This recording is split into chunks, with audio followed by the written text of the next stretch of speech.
You're moving forward in life, you're doing your thing, and you get to a point where you're like, hey, what I'm doing is great, but it's just not it. Do you find that to be true? Do you see that a lot with women you work with yourself, that we sometimes set up a plan in motion and then we think we have to continue on with that plan with no changes because that's what we said we were going to do?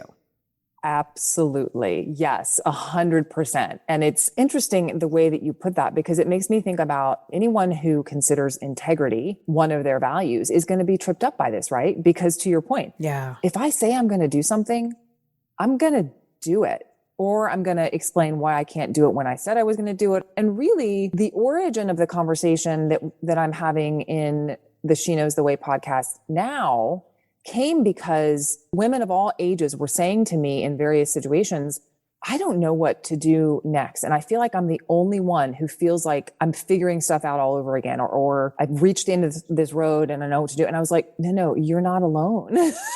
I was like, I'm in my late 40s and I'm figuring it out yet again. Yeah. And it was this huge relief. Many of us are right now. Mm-hmm. Yeah. And when I saw that sense of relief, it just made me realize that this is a conversation that needs to happen. This idea of deciding what's next when doing what's expected no longer feels right.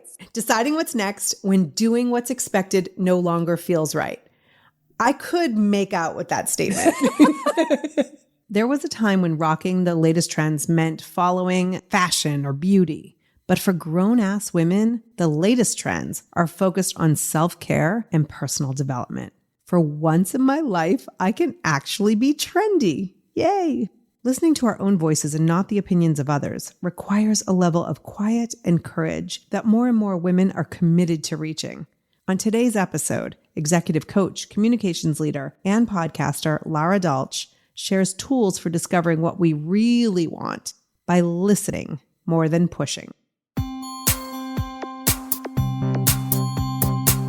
I'm Jackie McDougall, and this is the Grown-Ass Woman's Guide.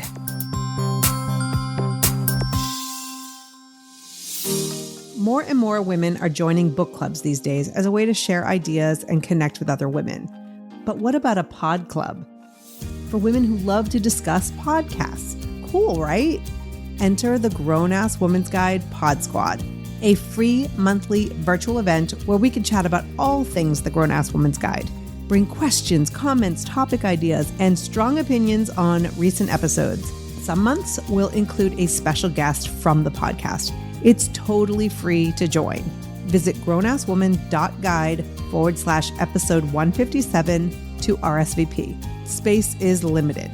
Be a part of the Pod Squad. I would love to see you there.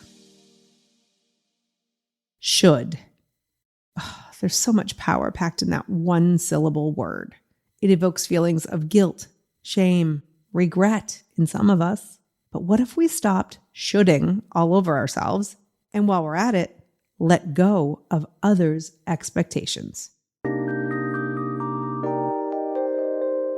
Anything that feels like you should or you have to, it's not going to happen. Yeah, I'm very resistant. I even put a meme up recently that was like, if you tell me I must do something, there's a 98.7% chance that I'm not doing that thing. Yep. I have major resistance. And so when we treat people like they're not enough, but I have the solution to your enoughness, there's a huge problem. It's a huge problem. Yep. And I don't have the answers like they do. Exactly. And that's a perfect segue. Number one is the understanding the doing what's expected isn't feeling right, right? Yeah. That's the first crumb we start to feel that I'm doing this thing and it's not aligned with me anymore. How does one have the courage to even allow that thought to become maybe an idea? That's such a great question. What comes up for me when I think about it is like, where are the expectations coming from? Are they coming from you, or are they coming from outside of you, or some combination? I think that's really important. And honestly, the ones that are coming from inside yourself are almost more challenging to deal with, I think, than the external expectations, because we all deal with, expectations from friends and family and society and all the things. To me, regardless of where those expectations are coming from. In my experience, it has been about cultivating self-awareness first, right? That's part one. And a lot of the journey that I've been on, really mostly in my 40s, has been doing that, finding ways to really even know what's going on inside my own head, right? That's part one. And then in terms of like being comfortable, making it a thing, I think this comes with being in middle age too, where you're just like, you know what? This is how I'm doing it. Yeah. What's going through my head as I'm saying that is, well, that doesn't mean you like run over everyone and you don't show up for the people in your life, but it means that you draw a clear distinction between what's theirs and what's yours. Meaning their thoughts and their expectations? Yes. Okay. Exactly. Right. Because sometimes, and I think that's why that self-awareness is so important, because so much of what we think we should be doing comes from someone else, but we've internalized it. Right. And sorting that out can be really tricky. Like, do I actually believe this thing? Do I actually think this is the way I should be living my life? Or did I learn that from someone else along the way? Right. And it may not be external right now. It may have been external That's right. in childhood or some other time in early in your career or whatever it is. Yeah, totally. So I look at myself in the context of my friends and family and my broader sphere. And for years, I had this internal dialogue about the fact that I had moved far away from where I grew up, that I had spent much of my life in really big cities like New York and now Seattle, that I had chosen a career path that was really intense. I worked in advertising and that I had also in many respects chosen to be single for a variety of reasons. Right. And so I think for years I had this dialogue that I was different, right? That I was somehow other as a result of some of these choices that didn't look like the choices that people in my family.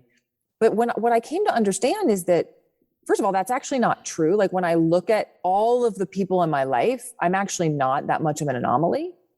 And even if I was, I finally was like, okay, but Lara, is this making you happy? Are you happy with your life right now? That's not to say there aren't things that, I would change, but the answer kept coming back, yes. But that only happened after all those years of cultivating tools that let me tune in to myself and get really quiet and listen to myself. What are some of those tools that you've used? Well, I hate to be such a cliche, but meditation has been, Yeah. It's a cliche for a reason. That's right.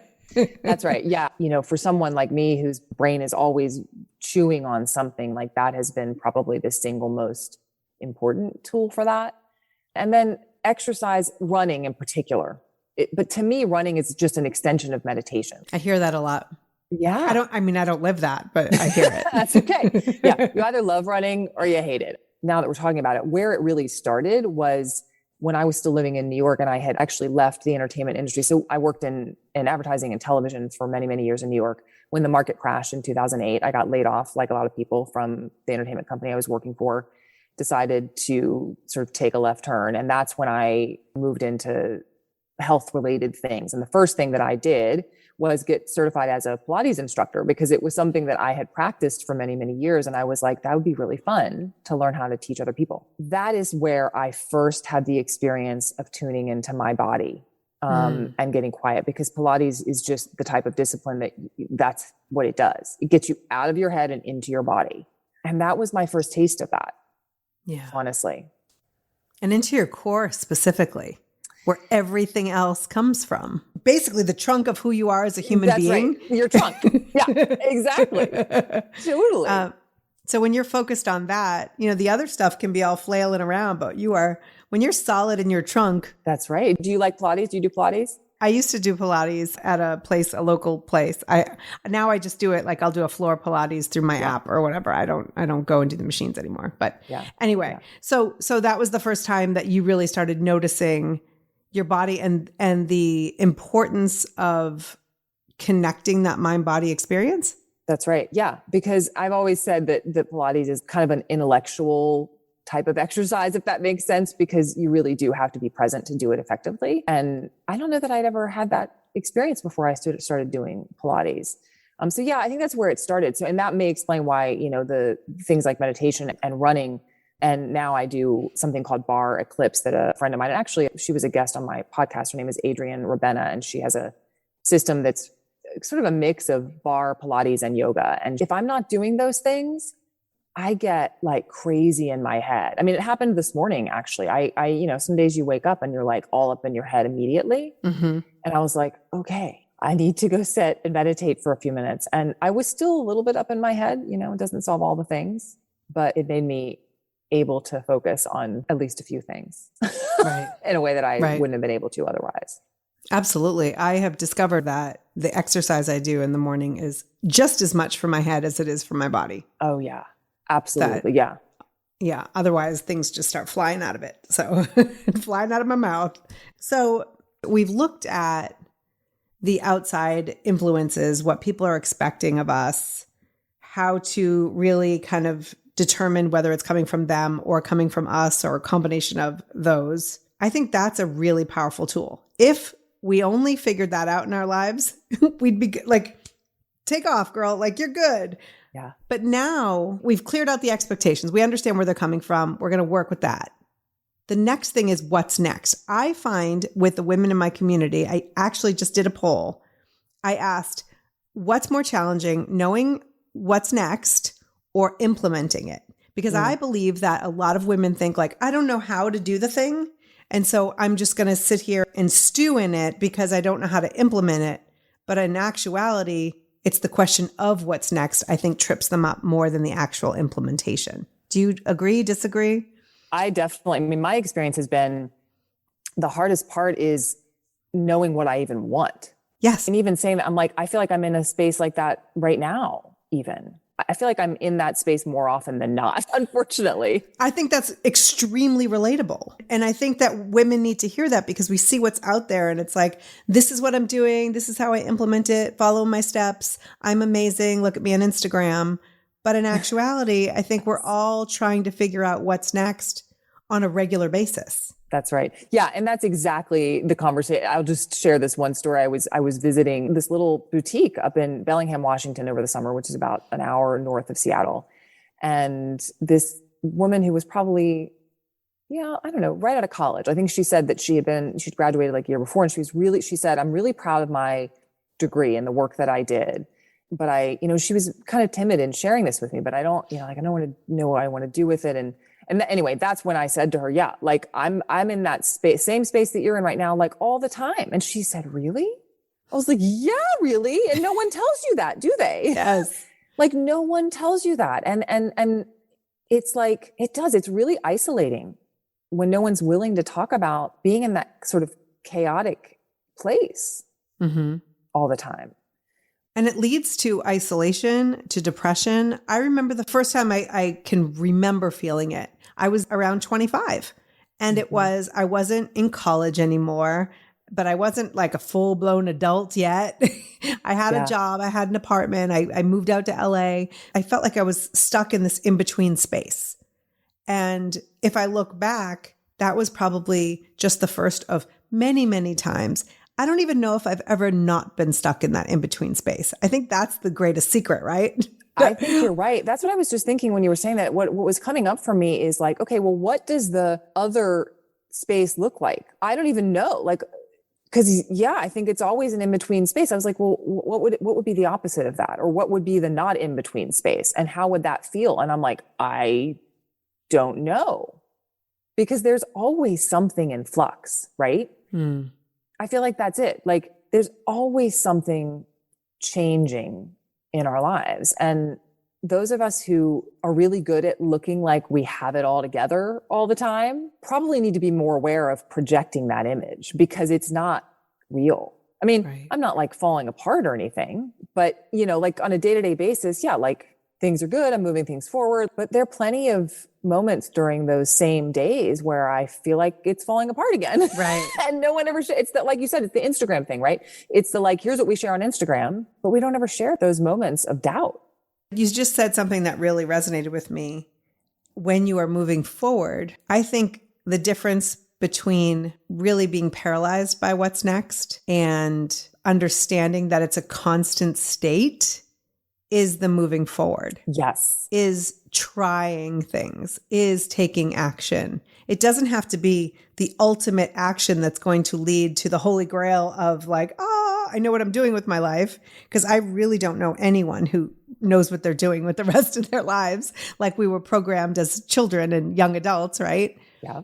But just doing something that moves you in the direction of something that feels right allows you to change course as you go, versus if you're stagnant, if you're staying right here because you're afraid to make a move because you're not sure if it's the right move, you'll probably stay here for a while. Yeah. I always say to people, everything is an experiment. Like it's just an experiment. You're just collecting data. You literally can't fail is the way that I always think about it. And that really helps me both in my business and in my life to move forward. Just like what you're saying, like all you're doing is trying things. And if it doesn't work the way you expected, you've just got new information now. You've got new data to be able to make the next choice.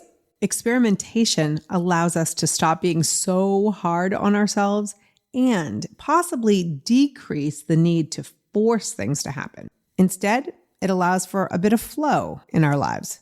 I've noticed that if I am pushing too much, if I am striving too much, nothing happens, which sounds completely counterintuitive.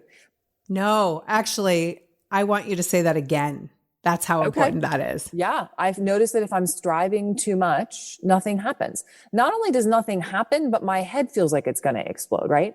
But then in reverse, if I don't have a plan or if I don't have any movement forward, that can be stagnant, right? So for me, it's about this dance between pushing and allowing and pushing and allowing. And it's this constant dance, and it's really hard for someone who wants to just push all the time.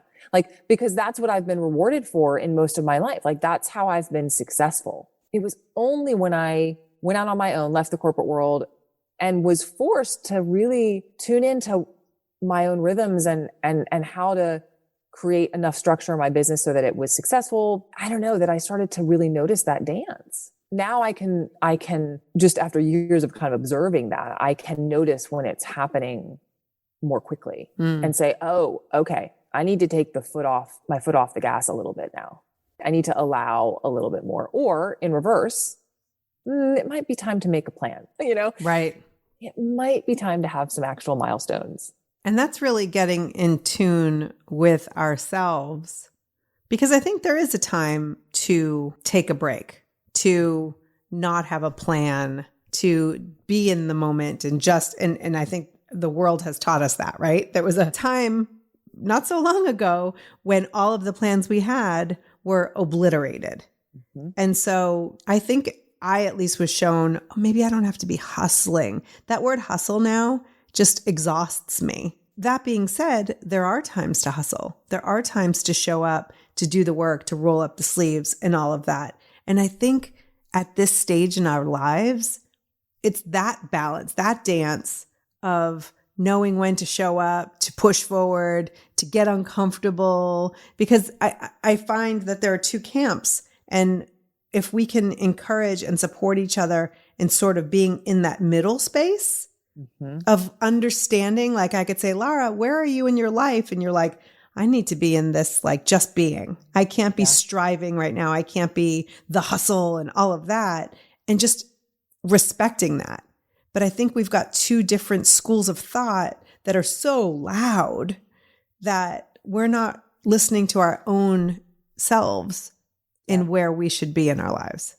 Yeah. And it's hard too, I think, I'm just talking about sort of the work perspective, just because so much of my work is inside organizations, but like, it's hard when you work for someone else, right? When you work for an organization that has its own rhythms, right? Like, how do you exist as an individual with rhythms inside that, especially if they're in conflict with the organization.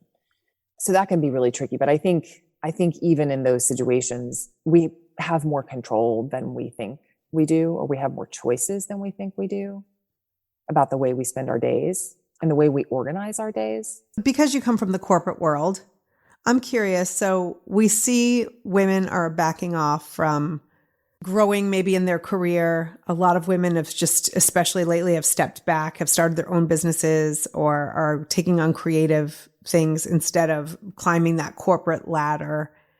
How do we continue to support women to get up there, right, in the big office, in the big chair, and also support her need for finding more balance in her life when both of those things are happening simultaneously?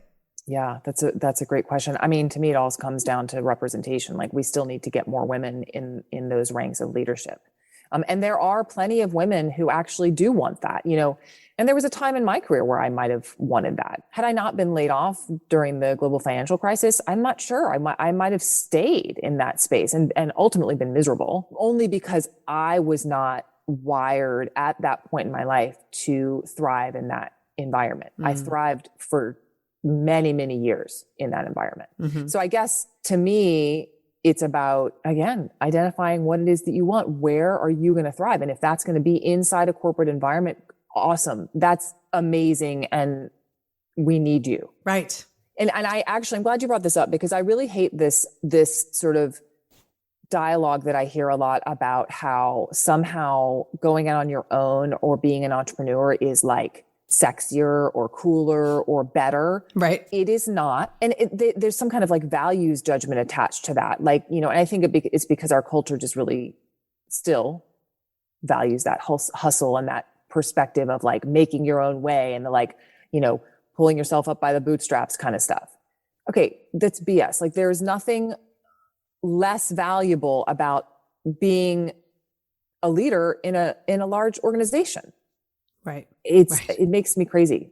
It's so important to know who we are and what we want. I mean, just to going back to that, what you want, because there are people who are there are women who are so strong in this structured environment where she knows her role, she knows other people's roles. And I look at my own marriage, right?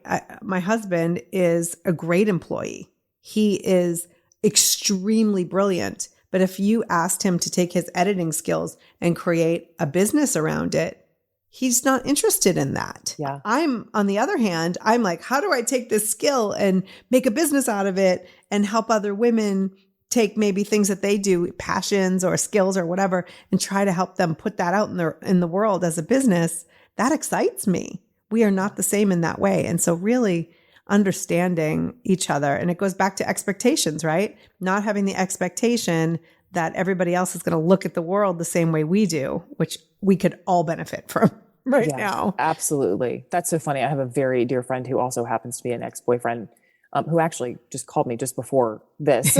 Anyway, random, but he's the same way. I'm like, come on, you would be such a great entrepreneur. Like, he's brilliant and he does business development in the tech space. And like, he would be so good, but he's not interested. And this came up a lot over the summer because he was unemployed for quite a chunk of 2020 and was, got another offer at a big tech company, and he's super excited. I'm like, good for you, but the world, but not at all. But ultimately that's where he will shine the brightest and have the biggest impact. It's all about comparison, right? And this all, again, we're coming full circle to the expectations thing. Yep. It's like, yep. Because you asked earlier, like, how do you, once you figure that out, how do you have the courage, I guess, or the, whatever you want to call it, to stand your ground and, to stand in that decision? And, I don't have a good answer for that. I think for me, I struggle with it sometimes when I make decisions that make other people in my life worried for me, for example, but their worry's not mine. I think is where I ultimately land, is like, I hear you and thank you for caring, but I'm going to be okay. I'm going to figure this out. This is what lights me up. If we can keep moving toward that and surround ourselves with people who may not get it, but who support it. Yes. I think when you take the title of your podcast, She Knows the Way isn't always what other people would find as the way. That's right. And so when you interview women on this podcast, are you ever surprised at the route that she takes to get where she is? All the time. Yeah. And I think actually it's funny. There's one recent guest that comes to mind, especially. Her name is Kelsey Abbott. She's been on this show too. Oh, was Kelsey? Yes, Has she really? yes. Oh, that's great. Kelsey's so great. Well, so then, I mean, her career path has been so Human design. fascinating. Yeah, but she started as a marine biologist. Yeah. And then she was a science writer, and then she was a triathlon coach. I mean, she still does some of that, so to her telling her story of how she got there and the decision points, I found that especially fascinating and sometimes surprising. Absolutely. In fact, I think I asked her, I can't remember the exact question, but I do remember her surprising me with her answers to some of my questions, because, sometimes you can sort of anticipate stuff, but yeah, I mean, she just did her own thing. She still does. She does her own thing and she owns it. I think that makes no apologies is such an overused statement, but one's feedback to her life decisions do not concern her. She doesn't waste her time worrying about other people's feedback on her life. And so she's a prime example of she knows the way, and the way isn't a straight line. I think that's really important. Yes. And you talk about that on your podcast, that the way, it's not like one way and it's point A to point B.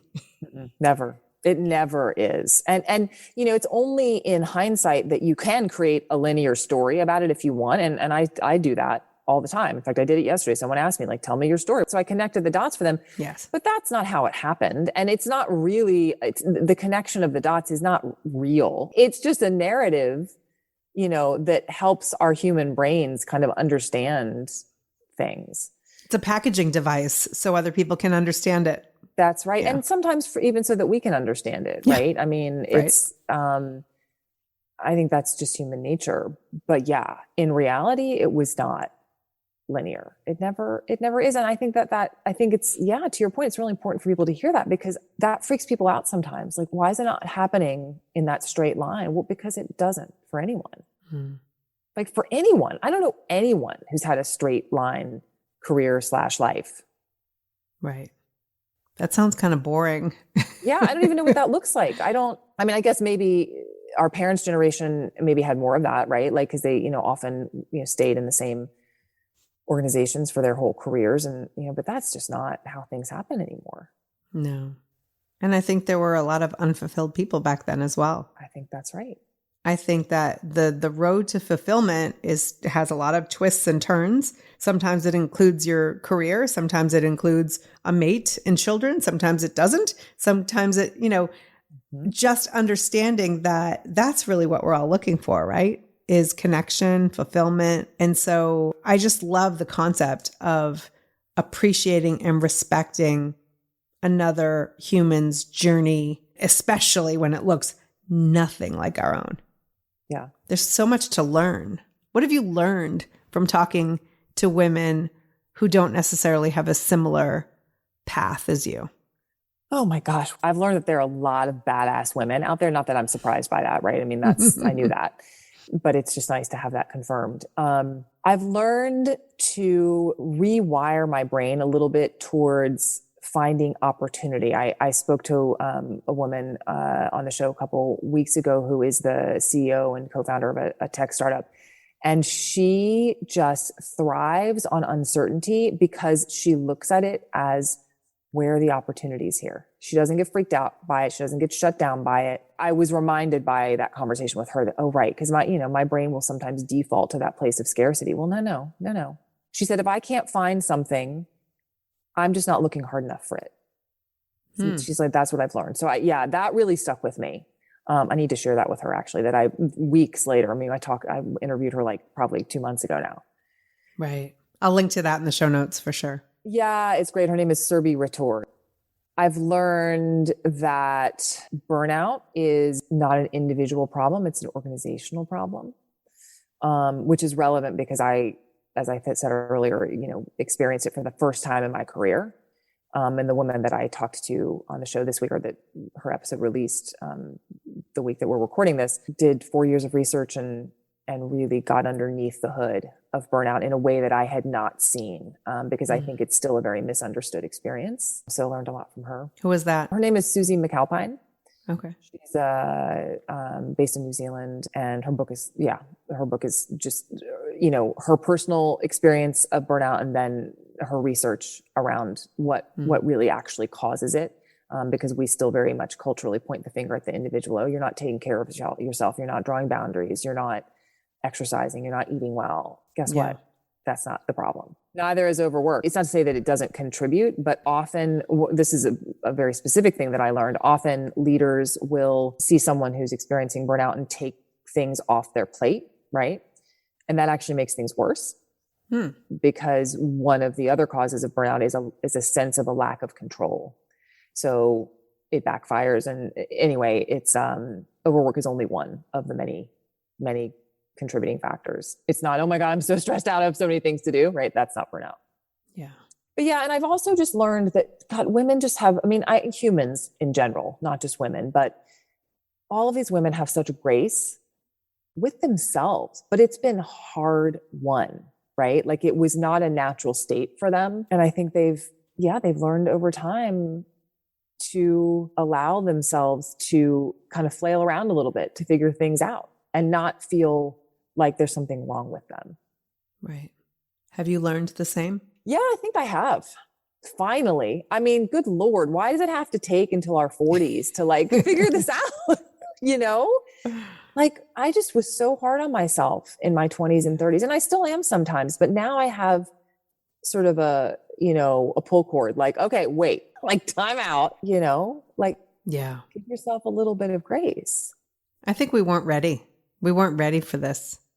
We needed to go through it. I don't know. Although I do see younger generations and the way they're able to create boundaries around their schedule and their work and saying no and things like that. And instead of feeling regret and resentful, I just think, oh, well, guess who raised them?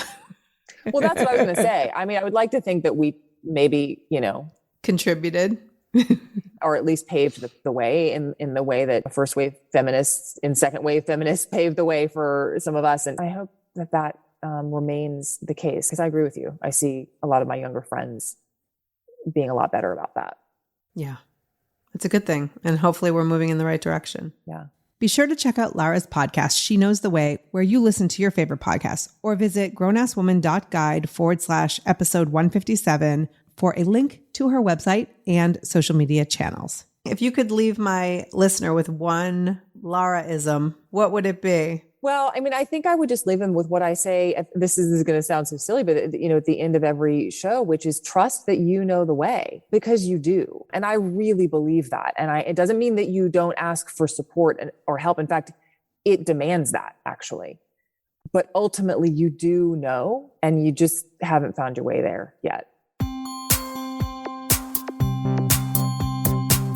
This has been the Grown Ass Woman's Guide. I'm your host and guide, Jackie McDougall. I invite you to download 11 habits every grown-ass woman should practice at grownasswoman.guide/habits. And I would totally appreciate if you would share this episode or any of our past Grown Ass Woman's Guide episodes with a friend. It is my mission and honor to empower women everywhere to be their most badass, grown-ass selves. Thank you so much for listening. Until next time, you are a grown-ass woman. Act accordingly. Spring has sprung, and with the change of seasons, sometimes comes an increase in vitality. If you're feeling in the mood for a little more personal time, may I suggest Coconut. Coconut is all about providing clean and natural ingredients when you're enjoying your most intimate moments, with or without a partner. Naturally safe products developed by people who are obsessed with quality.